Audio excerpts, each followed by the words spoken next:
ये AD Khawaja block है जहां पर परमानेंट लाइसेंस का प्रोसेस होता है। आइए आपको दिखाएं कि परमानेंट लाइसेंस किस तरीके से बनाया जाता है। परमानेंट लाइसेंस के लिए आपके पास लर्निंग लाइसेंस मौजूद होना चाहिए। Car motorcycle after 42 days permanent licence बनता है, और अगर कमर्शियल लाइसेंस है एलटीवी या एचटीवी तो वो 3 महीने के बाद आफ्टर 90 डेज आप परमानेंट लाइसेंस के लिए प्रोसेस के लिए आएंगे। सबसे पहले एडी ख्वाजा ब्लॉक में रिसेप्शन बनी हुई है, यहाँ पर इंचार्ज मौजूद होते हैं। ये आपको गाइड करेंगे कि कौन से काउंटर पर आपने अपना जाकर प्रोसेस चलाना है। उसके बाद ये सबसे पहले फर्स्ट काउंटर पर आप आएंगे। आप यहाँ से टोकन इशू किया जाता है परमानेंट लाइसेंस का, जिसके लिए एनआईसी और लर्निंग आपके पास मौजूद होना चाहिए। एनआईसी नंबर बताकर आप अपना टोकन लेकर डेटा रजिस्ट्रेशन काउंटर पर जाते हैं। यहाँ मुख्तलिफ ऑपरेटर्स बैठे हुए हैं, डेटा काउंटर्स बने हुए हैं। यहाँ पर आप अपना डेटा रजिस्टर करवा कर यहाँ से आपको पेमेंट स्लिप मिलती है। पेमेंट स्लिप लेकर आप नेशनल बैंक के काउंटर पर तशरीफ ले जाएंगे। यहाँ पर नेशनल बैंक का काउंटर मौजूद है, आप अपनी पेमेंट यहाँ पे करेंगे। पेमेंट के बाद स्नैप काउंटर बना हुआ है, यहाँ पर आपकी तस्वीर ली जाएगी। तस्वीर के बाद आपने दोबारा डॉक्टर रूम में जाना है मेडिकल टेस्ट के लिए। परमानेंट काउंटर की स्नैप के बाद आप दोबारा डॉक्टर के कमरे में तशरीफ लाएंगे, जहाँ आपका मेडिकल टेस्ट लिया जाएगा। लेक्चर का एहतमाम आप लोगों के लिए किया गया है हमारे अफसरान बाला की तरफ से, ताकि आपको लाइसेंस के हसूल में कोई परेशानी या दुश्वारी पेश ना आए। यहाँ लोग आते हैं लाइसेंस के प्रोसेस के लिए, उन्हें कई तरह के मसाइल इससे पहले दरपेश थे, लेकिन हमारे अफसरान बाला की पॉलिसीज की वजह से काफी सहूलत मुहैया की गई है।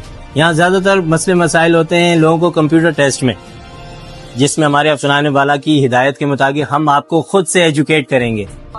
लेक्चर के बाद एकेडमिक टेस्ट के लिए एप्लीकेंट यहाँ आता है। एकेडमिक टेस्ट यहाँ कंप्यूटर मौजूद है, एप्लीकेंट को गाइड किया जाता है। एकेडमिक अफसरान मौजूद होते हैं जो एप्लीकेंट्स को कंप्यूटर पर सिस्टम पर बिठा देते हैं, और फिर उस तरीके से वो एकेडमिक टेस्ट की तैयारी करके यहाँ पर टेस्ट देते हैं। इसके बाद ये क्वालिफाई करने के बाद गाड़ी का टेस्ट होता है। हम आपको गाड़ी का टेस्ट दिखा देंगे किस तरीके से होता है। आइए, एकेडमिक टेस्ट क्वालिफाई करने के बाद एप्लीकेंट अपनी गाड़ी लेकर ग्राउंड में आता है, जहां इसको हमारे टेस्टिंग अफसरान ब्रीफ करते हैं कि आपने किस तरीके से गाड़ी को पार्क करना है और किस तरीके से टेस्ट देना है। 2 स्टेप होते हैं टेस्ट के, एक पैरेलल पार्किंग और दूसरा सेकंड स्टेप में गाड़ी रिवर्स आती है एल शेप बनाते हुए। रिवर्स में आपने एक ही स्टेप में आना होता है। हमारे अफसर ब्रीफ कर रहे हैं एप्लीकेंट को। इसके बाद अब इनका गाड़ी का टेस्ट होगा, आप दिखाइएगा।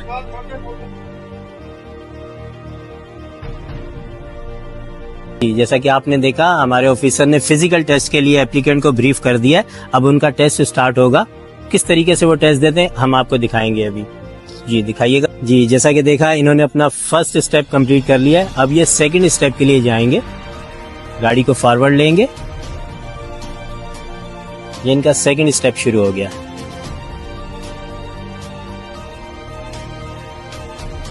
यहाँ पर गाड़ी स्टॉप कर दी, रिवर्स गियर लगाएंगे और अब एक ही स्टेप में ये गाड़ी को रिवर्स करते हुए एल शेप बनाते हुए बाहर आएंगे बगैर किसी कोन को हिट किए हुए।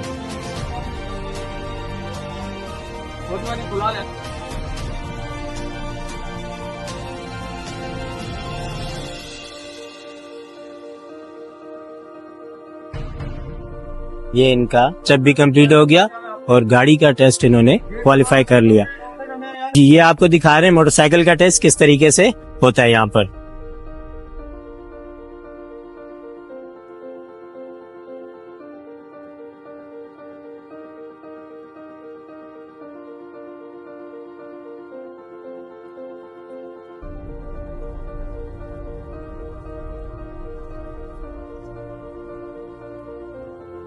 मोटरसाइकिल का टेस्ट कंप्लीट हो गया। ठीक है, आपने इस तरीके से टेस्ट देना। फिजिकल टेस्ट क्वालिफाई करने के बाद एप्लीकेंट डीएसपी डीएल ब्रांच के रूम में आएगा, जहां से उसके लाइसेंस की अप्रूवल दी जाएगी। डीएसपी साहब खुद अप्रूवल देंगे उसके लाइसेंस की। तशरीफ लाइए, आप दिखाएंगे डीएसपी डीएल ब्रांच का रूम है, जहां से एप्लीकेंट तमाम टेस्ट क्वालिफाई करने के बाद यहाँ पर आएगा और यहाँ से उसको लाइसेंस की अप्रूव दिया जाएगा।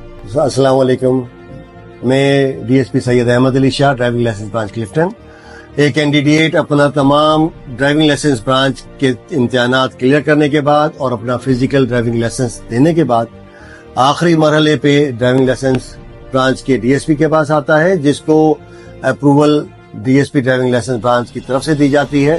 जिस पे उसको driving licence branch driving licence issue करते हैं और उसके घर पे टीसीएस के जरिए से ये ड्राइविंग लाइसेंस पहुंच जाता है और जिसके बाद वो ड्राइविंग के करने का अहल होता है। Thank you. तमाम प्रोसेस कंप्लीट होने के बाद डीएसपी की अप्रूवमेंट के बाद एप्लीकेंट डेटा वेरिफिकेशन काउंटर पर आता है, जहां उसको लाइसेंस की स्लिप इशू की जाती है जो 10 दिन तक वैलिड होती है और लाइसेंस टीसीएस के थ्रू उसके एड्रेस पर